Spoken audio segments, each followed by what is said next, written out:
हो गई बेनीवाल के किले में सेंधमारी कांग्रेस की दिखी सॉलिड तैयारी। रतन चौधरी ने भरी ऐसी हुंकार, दिल्ली तक नेता हो गए परेशान। राजपूतों ने बनाया कांग्रेस को जिताने का मन, करेंगे बीजेपी से लेकर बेनीवाल को चुनावी दंगल में बेदम। सामने आई ऐसी खबर, मचा सियासी बवंडर।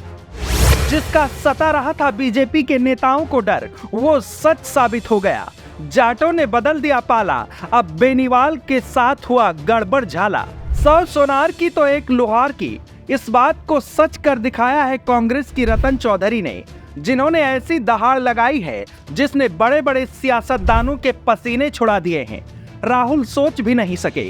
कांग्रेस की शेरनी ने न सिर्फ बेनीवाल के किले में सेंधमारी की है, बल्कि बीजेपी नेताओं के माथे पर भी चिंता की लकीरें खींच दी है।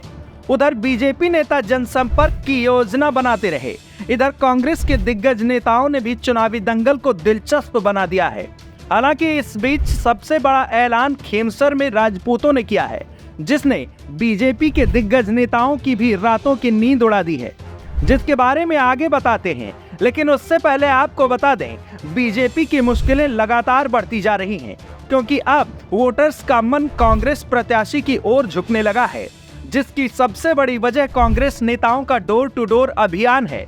दरअसल कांग्रेस नेता लगातार जनता के बीच पहुंच रहे हैं।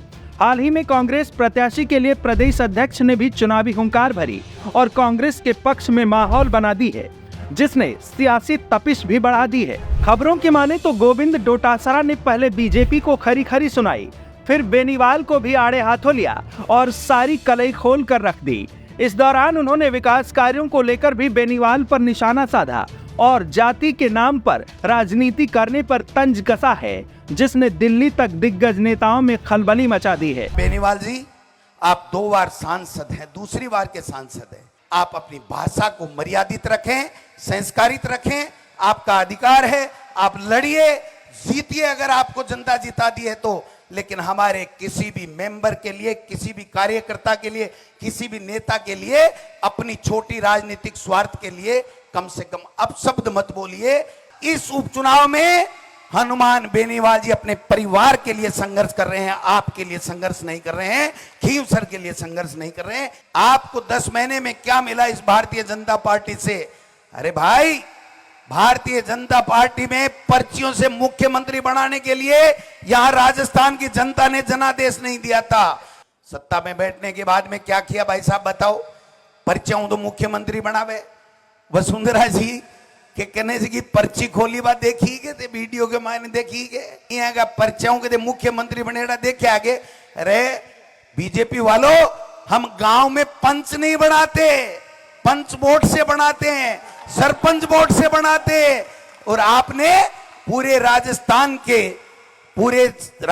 के जनादेश का, जनता की भावनाओं का अपमान किया है। आपको पाप लगेगा, आपने ऐसे लोगों को कुर्सियों पे बैठा दिया।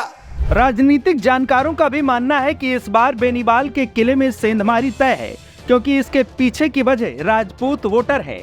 माना जाता है जाट और राजपूत वोटर्स का जिस तरह खींवसर सीट पर झुकाव होता है, वो ही विधानसभा में पहुंचता है। आंकड़ों को देखें तो खींवसर में जाट 78,601, मेघवाल 33,671 और राजपूत 3,574, मुस्लिम 11,210। इन आंकड़ों से भी साफ है कि राजपूत और जाट अगर एक साथ आ गए तो न सिर्फ बीजेपी की मुश्किलें बढ़ेंगी, बल्कि बेनीवाल का किला भी ढह जाएगा, जिसने कांग्रेस को तो गदगद कर दिया है। वहीं बीजेपी और बेनीवाल के माथे पर चिंता की लकीरें खींच दी हैं। तो एक है आरएलपी। तो आरएलपी जो है ना, राष्ट्रीय लोकतंत्र, वो लोकतंत्र नहीं है, वो है भीड़ तंत्र, भय तंत्र और परिवार तंत्र। कौन से 3 तंत्र हैं? उनकी राजनीति राज की नीति के हिसाब से नहीं चलती है, उनकी राजनीति चल रही है भीड़, भय और परिवार तंत्र से, जो आप सब लोग अब समझने लगे हो। तो देखो, उनके परिवार वालों ने उनको नाम बहुत अच्छा दिया, पर वो जो अपने रियल देवता हनुमान जी हैं, उनकी नीति पे नहीं चल रहे हैं। ये बड़े अफसोस की बात है।